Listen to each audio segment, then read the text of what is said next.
ক্ষমতাচ্যুত আওয়ামী লীগ সরকারের যুব ক্রীড়া প্রতিমন্ত্রী মোহাম্মদ জাহিদ আহসান রাসেলের ঘনিষ্ঠজন মাসুদ আলমের প্রতিষ্ঠানকেই ৩০০ কোটি টাকার কাজ দিল যুব উন্নয়ন অধিদপ্তর। ২৮,৮০০ জনকে ফ্রিল্যান্সিং প্রশিক্ষণ দেবে ই-লার্নিং অ্যান্ড আর্নিং লিমিটেড নামের প্রতিষ্ঠানটি। গত বৃহস্পতিবার সচিবালয়ে অর্থ উপদেষ্টা সালেহুদ্দিন আহমেদের সভাপতিত্বে অনুষ্ঠিত সরকারি ক্রয় সংক্রান্ত উপদেষ্টা পরিষদ কমিটির বৈঠকে এ প্রস্তাবের অনুমোদন দেওয়া হয়। এর আগে গত ২০ অক্টোবর অর্থ ও বাণিজ্য উপদেষ্টার সভাপতিত্বে অনুষ্ঠিত সরকারি ক্রয় সংক্রান্ত উপদেষ্টা কমিটির বৈঠকে এ প্রস্তাব ফিরিয়ে দেওয়া হয়েছিল। প্রকল্পে যা রয়েছে, চলতি বছরের ফেব্রুয়ারিতে অনুষ্ঠিত জাতীয় অর্থনৈতিক পরিষদের নির্বাহী কমিটির সভায় প্রকল্পটির অনুমোদন দেওয়া হয়। যুব ও ক্রীড়া মন্ত্রণালয়ের অধীনে যুব উন্নয়ন অধিদপ্তর ২০২৬ সালে ডিসেম্বরে এটি শেষ করতে চায়। প্রতি জেলায় ৬০০ জন শিক্ষার্থীকে প্রশিক্ষণ দেওয়া হবে। এক বছরে ৫০ জনের ৪টি ব্যাচ পাবে এই প্রশিক্ষণ। তাদের দিনে ২০০ টাকা ভাতা ও ৩০০ টাকার খাবার দেওয়া হবে। প্রশিক্ষণ নিতে আগ্রহীদের কম্পিউটার সম্পর্কে মৌলিক জ্ঞান থাকতে হবে। উচ্চ মাধ্যমিক পাস, ১৮ থেকে ৩৫ বছর বয়সী কর্মপ্রত্যাশী নারী পুরুষ এ প্রকল্পের প্রশিক্ষণের সুযোগ পাবেন। ক্রয় কমিটিতে উপস্থাপিত তথ্যে দেখা যায়,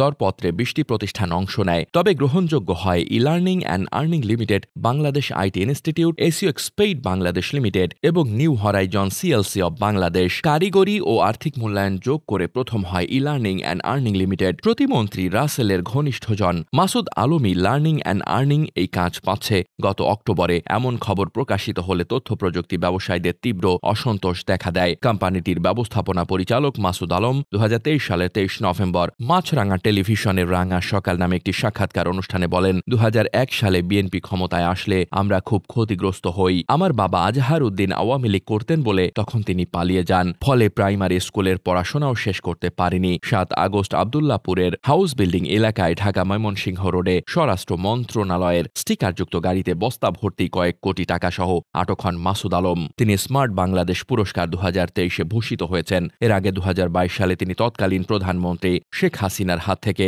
Sheikh Hasina youth volunteer award ২০২২ গ্রহণ করেন। ই-লার্নিং অ্যান্ড আর্নিং এর পাশাপাশি promise IT solution, Photofixa, Nagadhat, click the photoshot সহ কিছু প্রতিষ্ঠান রয়েছে মাসুদের। সূত্র জানিয়েছে, মাসুদ আলম সাবেক যুব ও ক্রীড়া প্রতিমন্ত্রী জাহিদ আহসান রাসেলের ঘনিষ্ঠজন হিসেবে ওই মন্ত্রণালয়ের বিভিন্ন প্রকল্পের কাজ করেছেন। নিজের এলাকার উপজেলা পরিষদে নির্বাচন করতেও আগ্রহ প্রকাশ করেন মাসুদ। নিজের নির্বাচনী পোস্টারে রাসেলের পাশাপাশি আওয়ামী লীগের সাবেক সংসদ সদস্য নাহিম রাজ্জাকের ছবি ব্যবহার করেছেন। সাবেক প্রতিমন্ত্রীর সঙ্গে ঘনিষ্ঠতার বিষয়ে প্রশ্নের জবাবে মাসুদ গণমাধ্যমকে বলেন, মানুষ অনেক কথাই বলে, সব সত্য নয়। যুব মন্ত্রণালয় ও আইসিটি মন্ত্রণালয়ের অনেক কাজ সফলভাবে শেষ করেছি। দুদকে তার বিরুদ্ধে করা অভিযোগ ভুয়া বলে দাবি করেন মাসুদ। ৭ আগস্ট স্বরাষ্ট্র মন্ত্রণালয়ের স্টিকারযুক্ত গাড়িতে বস্তা ভর্তি টাকা সহ আটকের বিষয়ে বলেন, মাত্র ১.৫ কোটি টাকা ছিল। সেগুলো তার প্রতিষ্ঠানের বেতনের টাকা। সেনাবাহিনীর কাছে সেই হিসাব বুঝিয়ে দেওয়ায় তারা তাকে ছেড়ে দিয়েছিল।